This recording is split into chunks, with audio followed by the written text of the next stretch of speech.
Kalau revisi undang-undang akan memakan waktu lama. Skema yang kedua adalah menarik ASN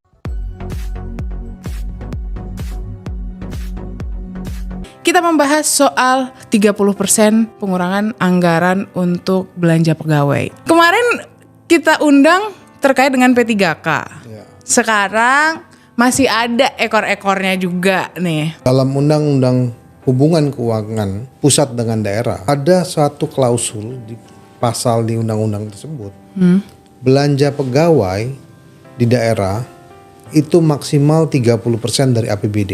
Oke. Dan itu akan dilaksanakan tahun 2027. Ini menjadi keresahan kepala-kepala daerah. Kenapa resah? Karena ketika transfer keuangan daerah potong 30% karena efisiensi, total APBD seluruh kabupaten kota di Indonesia berkurang rata-rata 30-40%. Oke. Jumlahnya kecil. Kalau kemarin misalkan APBD kabupaten tersebut 1 triliun. Belanja pegawainya dengan P3K penuh waktu dan paruh waktu 28%. Begitu dipotong 30%, otomatis persentasenya naik jadi 36%. Oke. Ini yang menjadi tantangan kepala daerah. Karena undang-undang HKPD mengisyaratkan hanya 30%. Oke. Kawan-kawan P3K paruh waktu yang akan lebih dahulu akan diberhentikan. Yes. Karena untuk mengejar maksimal 30%. Karena kenapa? Kepala-kepala daerah juga nggak mau jadi masalah. Kalau tidak menaati undang-undang, melanggar hukum, yang akan dikorbankan dulu paruh waktu. Wajar kawan-kawan yang P3K paruh waktu khawatir akan ada PHK massal. Oke. Bukan semua satu kabupaten, hampir seluruh kabupaten di Indonesia mengalami hal tersebut. Kecuali kabupaten-kabupaten yang memang secara APBD-nya besar dan aman untuk gaji pegawainya. Kalau P3K paruh waktu sudah di PHK massal, masih belum cukup. Ya P3K penuh waktu. Makanya mereka khawatir semua. Kalau ini dijalankan. Kalau dijalankan. Undang-undang. Makanya kita di Komisi 2 minta Kemendagri, Menpan RB dan BKN melakukan kajian dan melakukan rapat bersama Kementerian Keuangan. Karena ini ranahnya Undang-Undang HKPD, ini Kementerian Keuangan. Yes. Permintaan yang paling tinggi adalah bagaimana Kementerian Keuangan bisa bersepakat untuk menangguhkan pelaksanaan. Penangguhannya juga kita dikaji secara hukum apa, ataukah dengan Perpu atau dengan Perpres, harus dikaji secara hukum karena itu undang-undang. Kalau revisi undang-undang akan memakan waktu lama. Tapi kalau Perpu tinggal presiden yang mengeluarkan ataupun penundaan yang dilandasi oleh Perpres atau Kepres. Skema yang kedua adalah menarik ASN, gaji ASN menjadi tanggung jawab pemerintah pusat seluruhnya. Seluruhnya, berarti semua daerah ini menjadi tanggung jawab pusat.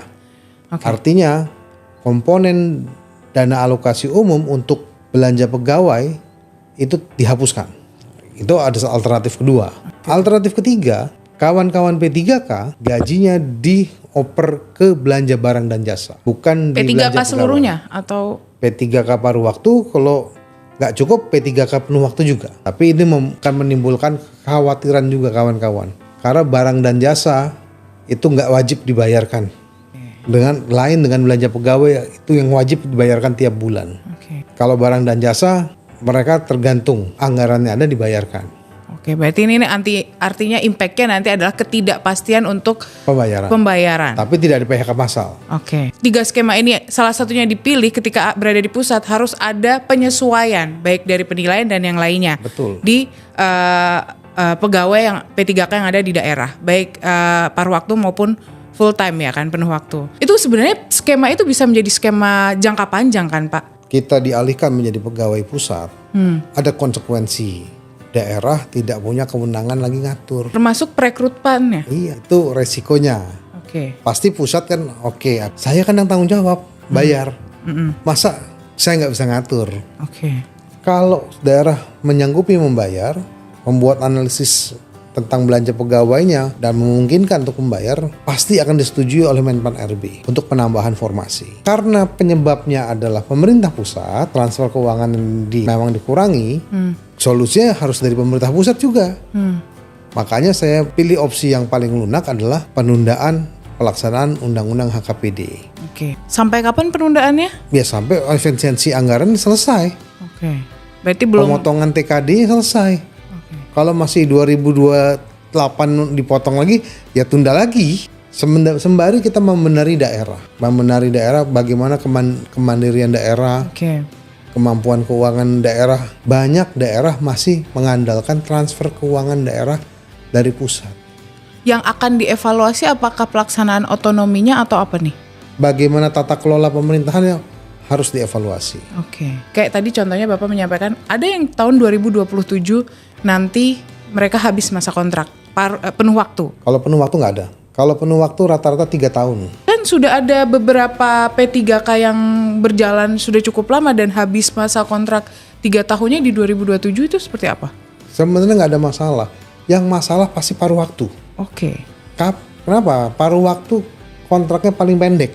Tapi akan ada kemudahan juga kan Pak untuk kayak ya udah kalau tidak akan diperpanjang? Itu tergantung kepala daerahnya. Karena yang mengkontrak itu kepala daerah. Ini kan kepekaan kepala daerah masing-masing. Oke. Jadi bukan masalah pusat.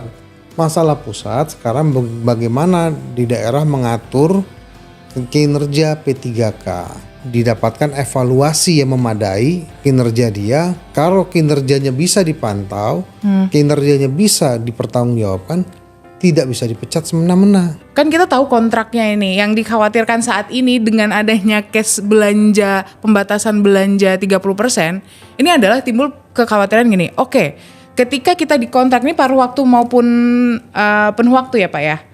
Kita katakanlah 3 tahun.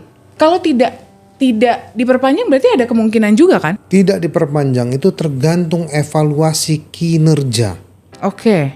Kalau tidak pernah masuk, masa nggak diberhentikan? Kalau tidak memberikan output, masa tidak diberhentikan? Mana yang diperpanjang, mana yang tidak diperpanjang masih ambigu.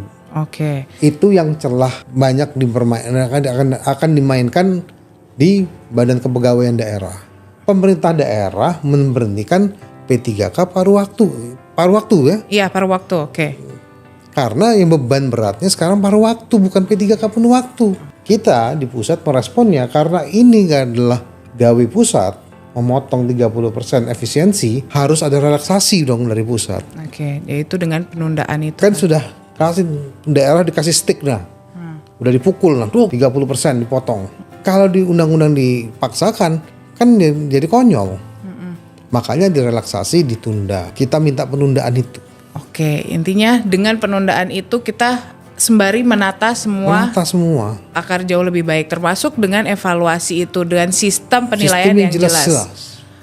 Intinya adalah kita menunggu PP untuk memperjelas semuanya. Ya. Karena itu memperkuat sebenarnya kayak posisi P3K itu seperti apa, kekuatannya secara hukum juga jelas. Walaupun ada undang-undang, peraturan pelaksanaannya harus di PP. Tetap harus ada. Karena detailnya di PP. Berarti, kalau hanya peraturan Menpan RB kurang kuat. Pak, tapi saya penasaran deh, kalau di Komisi 2 nih Pak, kan ini PP belum muncul-muncul nih. Suka dicolek-colek dikit nggak sih? Sudah. Kok belum muncul gitu? Itu tadi P3K.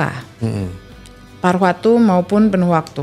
Bagaimana dengan CPNS 2026? Karena ini kemarin juga sempat ramai kan, ini efisiensi. Berarti akan ada nggak? Di beberapa media sudah menyampaikan kalau iya nanti ada, tapi ada penundaan untuk pelaksanaannya. Gimana? Ya, kalau penundaan mungkin anggarannya belum ada. Karena untuk melakukan rekrutmen PNS harus ada anggaran. Ya. Anggaran tes, anggaran sistem pendaftaran sistem, kemudian tesnya itu kan ada anggaran. Oke. Nah, kalau anggarannya kita masih belum ada cukup, ya ditunda dulu. Oke. Ya biasanya kan ini kan baru awal tahun. Bisa-bisa rekrutmennya dilakukan di akhir tahun. Oh, akhir tahun. Ya, sudah pasti anggarannya cukup baru digunakan. Oke. Berarti artinya tetap ada ya? Ya, tergantung situasi kondisi APBN. Oke. Hari ini kita kan berpacu dengan waktu. Dolar sudah 17.000, minyak sudah di atas $115. Nah, ini kondisi ekonomi akan mempengaruhi APBN kita. Kemampuan APBN kita sampai di mana? Berarti kan semua program bisa ditunda. Kan sekarang sudah efisiensi. Yes. Perjalanan dinas, operasional kantor, berkaitan dengan rapat, dan ini sudah dipotong semua. Kita lihat 2-3 bulan ke depan. Seperti apa perkembangannya? Seperti apa perkembangan. Kalau perkembangannya ekonomi makin bagus, aman, berarti anggarannya tersedia.